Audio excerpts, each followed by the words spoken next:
Барлықтарыңызға сәлем. Бүгін сіздермен невроз жайлы әңгімелесетін боламыз, иә. Ең алдымен, егер де сізде невроз болса, яғни сіз невротиксіз. Егер де сіз невротик болсаңыз, сізде паникалық шабуыл болады. Бірақ кейбір невротиктарда паникалық шабуыл болуы мүмкін, кейбіреулерде болмауы мүмкін. Егер де сізде паникалық шабуыл болса, онда сіз невротиксіз, анық, невротик екеніңіз анық. Жалпы осы неврозға алып келетін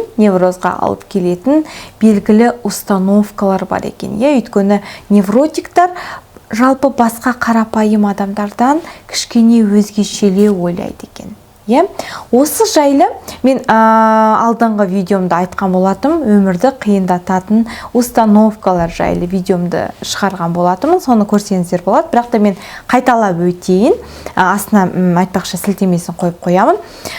Осы неврозды сипаттаған жазушылардың, психологтардың бірі Альберт Эллис осы установкалар жайлы АБЦ формуласымен берген болатын. Бұл жерде А деген не? А деген болып жатқан оқиға. Б деген біздің установкаларымыз, С деген нәтижеміз. Яғни қазір көрсетем, бұлар бір-бірімен қалай байланысты. А деген оқиға, Б деген установкаларымыз, С деген нәтижеміз. Жалпы осы формулаға келетін болсақ, әрбір адам өмірінде әр ситуацияға әрқилы реакция береді екен, әрқилы өзін көрсетеді, іс-әрекет жасайды. Мысалға алатын болсақ, екі жас жұбай бір-бірімен тұрып жатады, содан кейін күйеуі жұмысқа кетіп қалады, әйелі жұмысқа кетіп қалады, содан кейін шаршап келгеннен кейін енді әйелі тамақ жасағысы келмеді, бәлкім жасауға уақыты болмай қалды делік. Осы ситуацияны алайық. Осы ситуацияда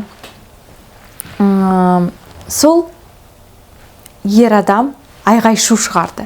Бір ер адам айғай-шу шығарса, неге маған тамақ жасамадың, неге үйтпедің деп ызаланды, айғай-шу шығарды. Оның эмоциялары қатты болды.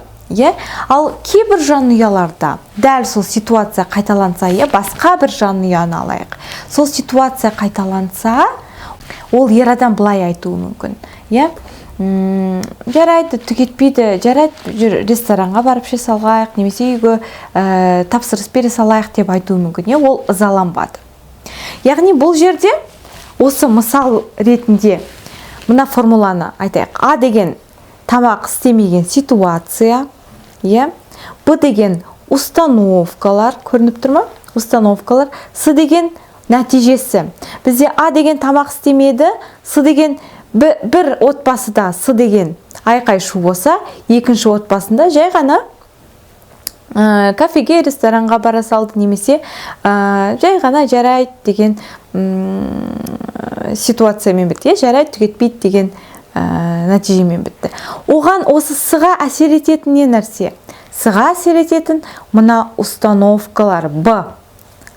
Барлығы осы установкаға байланысты. Яғни біздің реакциямыз беретін осы установкаларға байланысты.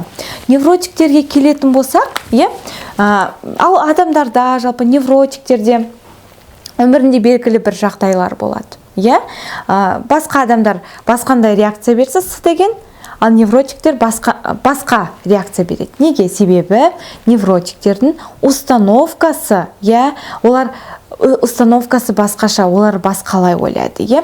Осы невротиктердің ерекшеліктері жайлы бүгін сіздермен бөлісетін боламын. Жалпы невротиктер өзіне өте қатаң талап қояды.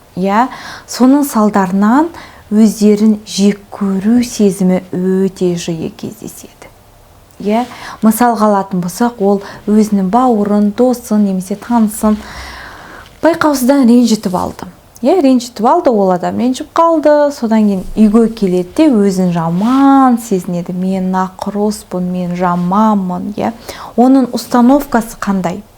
Мен идеалды болуым керек еді. Мен қателеспеуім керек еді.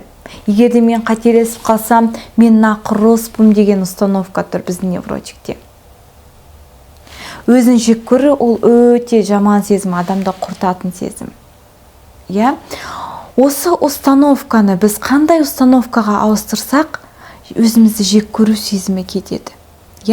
Мысалы, сіз бауырыңызды ренжітіп алдық, жаңағы өзіңді сынаудың орнына былай айтуға болады, өзіңді жаман сезінудің, жек көрудің орнына мынандай установкамен ауыстыруға болады. Мен қателестім, мен ұнамайтын сөз айттым, бірақ мен жаман адам екендігімнің көрсеткіші емес қой ол. Мен жай ғана сол сәтте дұрыс емес өзімді ұстадым, дұрыс емес сөздер айттым. Осылай өзіңізді тыныштандырсаңыз, өзіңізді жек көру сезімі кетіп қалады. Яғни бізде немене бұл жерде? Невротиктер өздерінен өте көп нәрсені талап етеді. Сонымен қоса, невротиктердің тағы да бір көрсеткіші ол ұйқысыздық. Көбінесе невротиктерді ұйқысыздық басады. Оның салдарын қарастырайық. Неге невротиктерде ұйқысыздық болады? Мысалға алатын болсақ, бір адам ертең жұмысында маңызды күн, немесе жай ғана жұмыс. Ол жатады.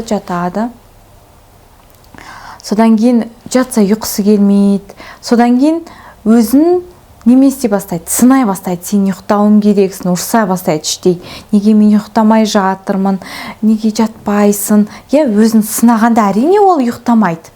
Неге ол өзін сынай бастайды? Неге өзіне ол талап қоя бастайды? Себебі ертең ол жұмыста идеалды болып тұру керек. Ол жұмыста идеалды болу керек. Егер де ол ұйықтамаса, ұйқысы қанбаса, ол жұмыста қандай болады? Мақлық болып жүрем ертең жұмыста. Мен ұйқым қанбаса, түрім жаман болады да, не айтқанымды білмей қаламын дейді. Оның установкасы, мен ондай болмауым керек. Мен идеалды болу керекпін. Мен барлығына ұнауым керекпін деген установка невротикта. Сол себепті әрине өзін солай сынай берсе, өзіне талап қойса, мен ұйықтауым керек, себебі ертең идеалды болу керекпін деп талап қойса, әрине невротикта немене? Ұйқысыздық болады. Адам уайымдаған кезде әрине ұйықтай алмайды. Бұл қалыпты жағдай.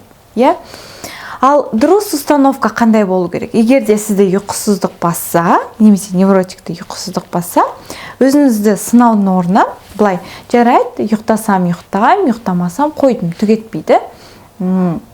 Егер де ертең мен ұйқым қанбай барса, немесе дұрыстап сөйлей алмай қалсам, ұйқым қанбағандықтан түк етпейді. Мен бір күнге мақұлық бола аламын, түк етпейді. Мен идеалды болуға міндетті емеспін. Жарайды, бетім істесін, дұрыс сөз айтпасам айтпай қоям, мен идеалды болуға міндетті емеспін. Осылай адам өзін тыныштандыру арқылы оған ұйқы келеді екен.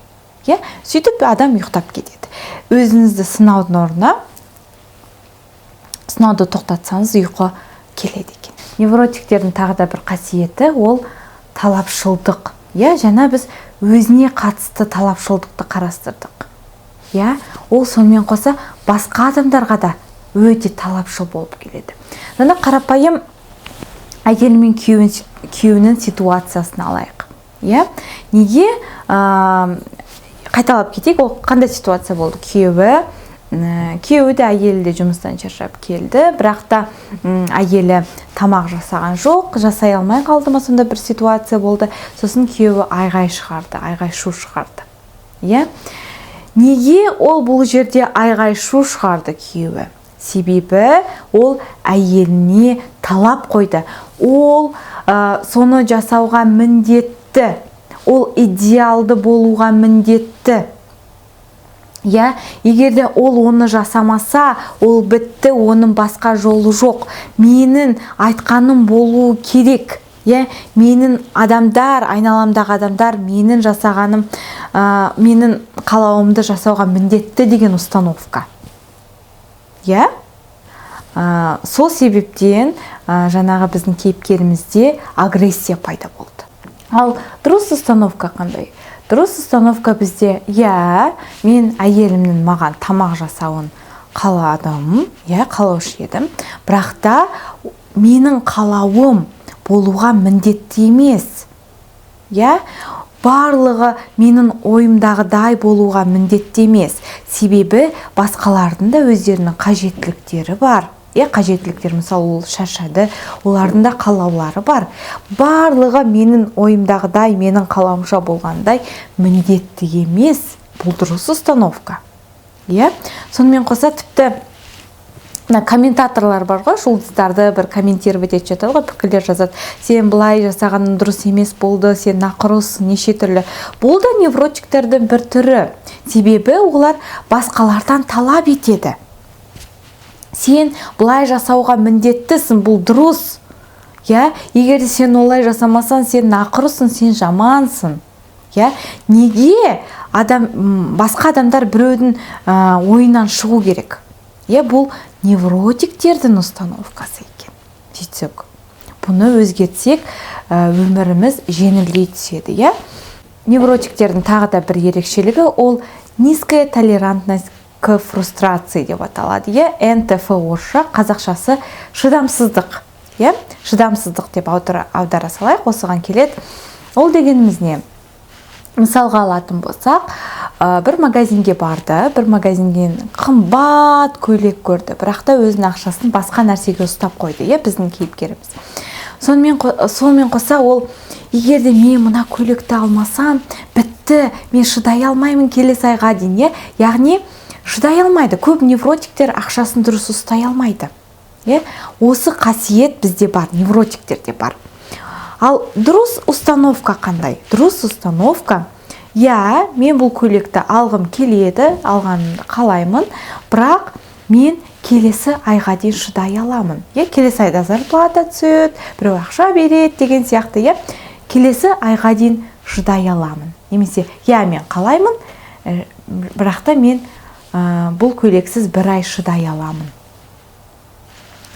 Немесе бұл кісі мынандай ситуацияда болуы мүмкін. Бір жұмысқа кірді, ол жұмыс ауырлау болды, сосын ол қиналып кетті, жаны қиналып кетті. Сосын өзіне айтады: бітті, мен шыдай алмаймын, мен жұмысқа, мен бұл жұмыстан шығам деп айтады.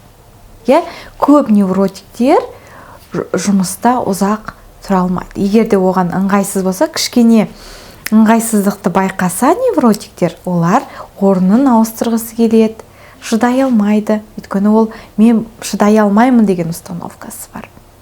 Бітті, мен шыдай алмаймын. Оның қандай установкасы болды? Толығырақ айтайық. Мен қиналып кеттім, мен шыдай алмаймын, мен негізі идеалды болуым керек, бірақ мен қолымнан ешнәрсе келмей жатыр. Сол үшін мен бұл жұмысты тастаймын деп айтады.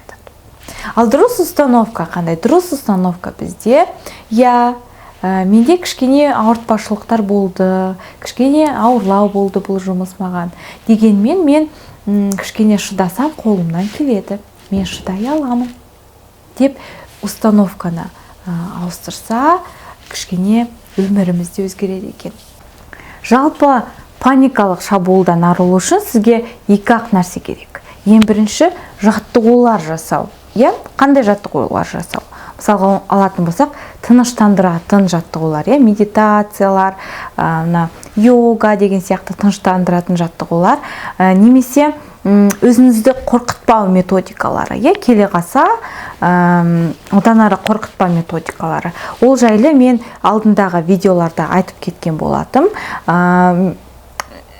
Паникалық шабуылдан құтылу жолдары деген видеода сілтемесін қалдырып кетемін.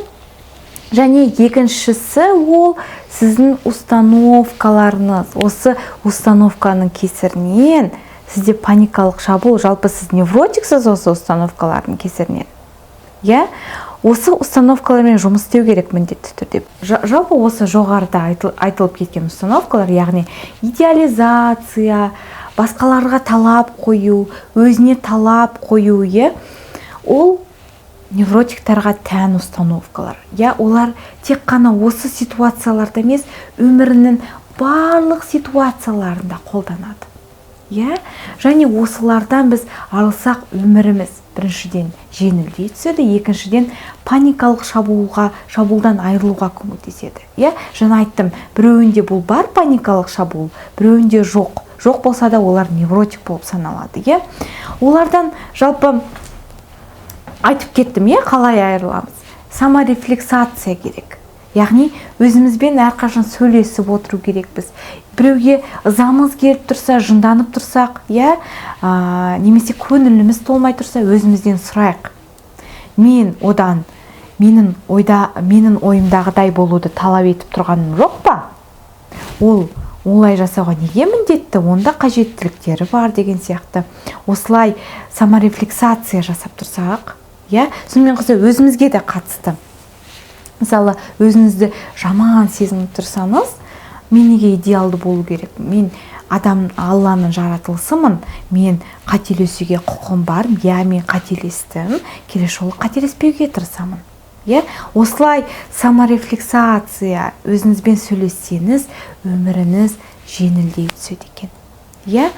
Сонымен қоса, ол 1 рет, 2 рет жасағаннан адамның өмірі өзгермейді. Адамның установкалары өзгермейді. Бұл әрине күшті, уақытты талап етеді. Бір талай жұмыс істеу керек. Талай рет өзіңізбен бұл автоматты установкаларға айналғанша жұмыс істеу керек екен. Сонымен достар, бүгінге осы. Егер де менің видеом сіздерге ұнап жатса, міндетті түрде лайк басып, пікірлеріңізді қалдыруды ұмытпаңыздар. Сұрақтарыңыз болса да пікірге жазсаңыздар болады. Міндетті түрде жауап беруге тырысамын. Сол амандықта жүздесейік. Көріскенше.